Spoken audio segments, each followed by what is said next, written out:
What's up mga kabayan? Welcome back to my channel. So, ngayong video nga ay pag-uusapan natin ang isang katanungan muli ng ating isang kababayan. So, sabi niya, Sir, stable ba ang magiging trabaho kung sakaling ma-hire ako dyan sa isang company sa Poland? Isang magandang katanungan na naman para sa isa nating kababayan. So, sagutin natin yan.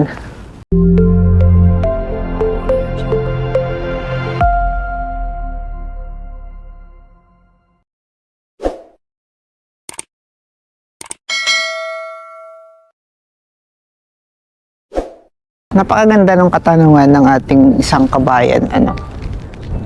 Once na ma-hire ka dito sa Poland, direct man yan or agency, basta maganda yung pinapakita mong performance, tuloy-tuloy yung magiging trabaho mo dito.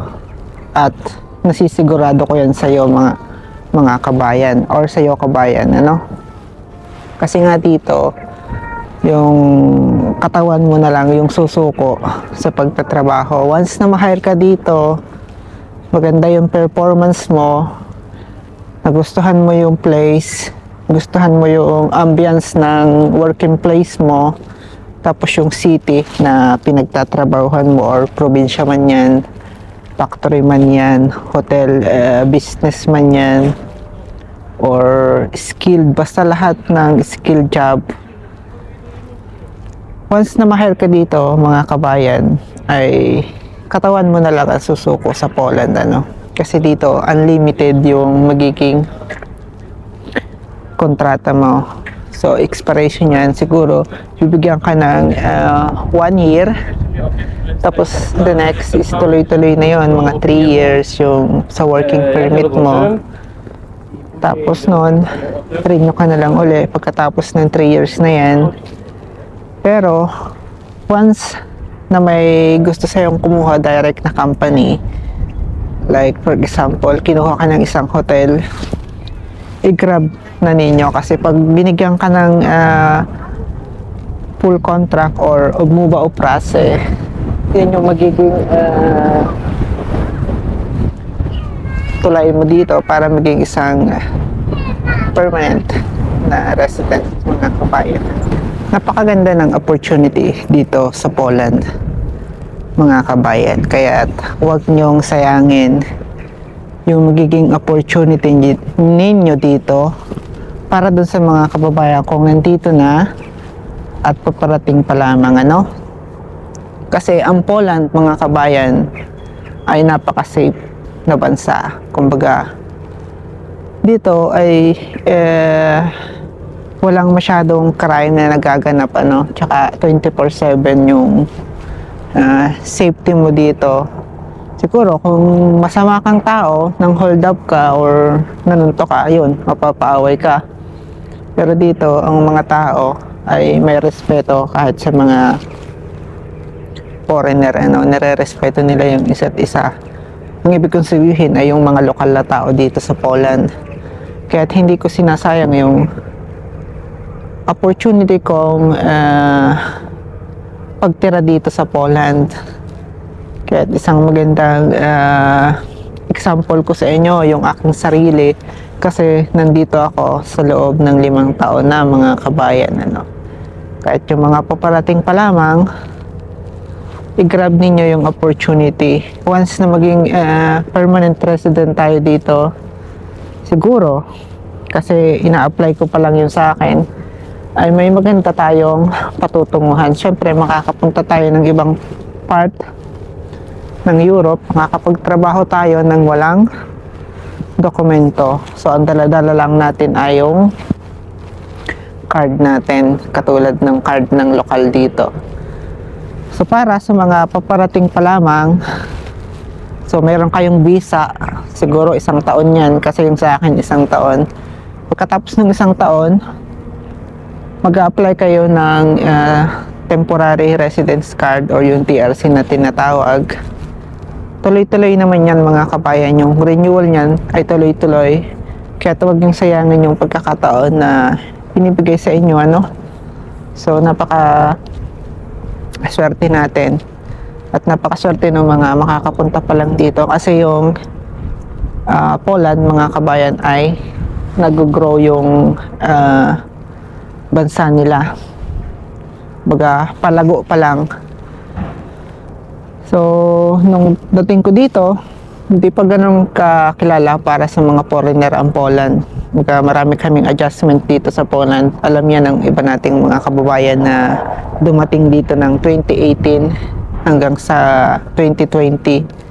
Kasi naranasan nila o naranasan namin yung pandemic dito sa Poland. At napakadami ng adjustment.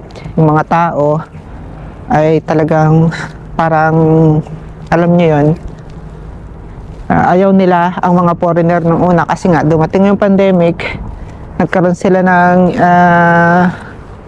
masamang pag-iisip para sa mga Asian kasi 'di ba ang COVID-19 ay nagmula sa Asia, kaya damay-damay lahat ng Asian. Pag nakikita ka parang nilalayuan ka at ayaw sa iyo. So yun lang, naibigay ko lang sa inyo yung informasyon na yan. Pero sa ngayon ay maganda na yung sitwasyon. Dumadami yung turista, lalo na dito sa kinatatayuan ko mga kababayan. Kaya itong area na to ay tourist attraction dito. Tuwing summer ay napakaraming turista dito sa iba't ibang part ng European, katulad ng Scandinavian, ng Slavic, tsaka ibang part ng katulad ng Spain, Italy, basta iba't ibang part ng bansa mga kabayan. So, makikita nyo naman, diba, may mga yate dito. So itong yate na to ay hindi lang ito dito sa Poland. So may mga taga-Sweden din dito na pagmamay-ari. Kasi pag summer, napakadaming activity or yung mga sport activities sa karagatan or dito sa pang ilog, mahilig talaga sila sa mainit na panahon. Nananabik sila kapag mainit ang panahon kasi nga napakahaba ng winter season dito sa Poland mga kababayan. Kaya kung makapunta ka dito, huwag mong sayangin yung pagkakataon. I-grab mo, pagbutihin mo yung trabaho para tuloy-tuloy yung kontrata mo. Tulad ng kontrata ko, tuloy-tuloy. So minsan iniisip ko yung katawan ko na lang yung napapagod. Kasi nga, 'di ba, skilled working trabaho ko dito, mabigat. Ang isa pang dahilan na nakakasuko, syempre yung komunikasyon dito.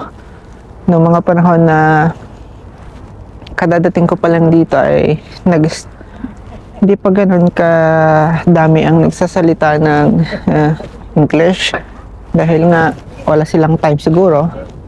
Tapos ang mga tao nun wala sa kanilang isipan yung pag-aralan ng English kasi nga panahon ng COVID-19 yon.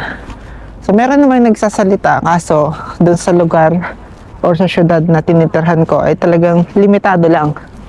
Pupunta ako ng shop, ayun, parang ayaw nila sa akin. Diba? Na-experience ko yan mga kabayan. Kaya yung mga nakaka-experience, tawanan nyo na lang yung mga ganyang sitwasyon. Kasama yan sa pakikibaka natin dito sa Poland. Hindi naman sila ganun kasama ang ugali. Pero, syempre, bilang isang professional, nasasaktan tayo, di ba? Kahit hindi naman professional, nasasaktan din kasi may damdamin tayo. So, naibigay ko lang sa inyo yung ganyang informasyon. So, pagdating nyo dito, pagbutihin nyo, kung hindi kaya, magpaalam ng maayos, lumipat ng ibang bansa. Kasi kung dito lang din kayo lilipat sa Poland, lilipat lang kayo ng ibang city, pare-pareho lang ang sahod niyan. Nagtataas lang ng kaunti. ng sitwasyon ng pamumuhay, ganun din. Kasi ang buhay dito sa Poland ay halos pantay-pantay sila dito. May batas dito na tinatawag.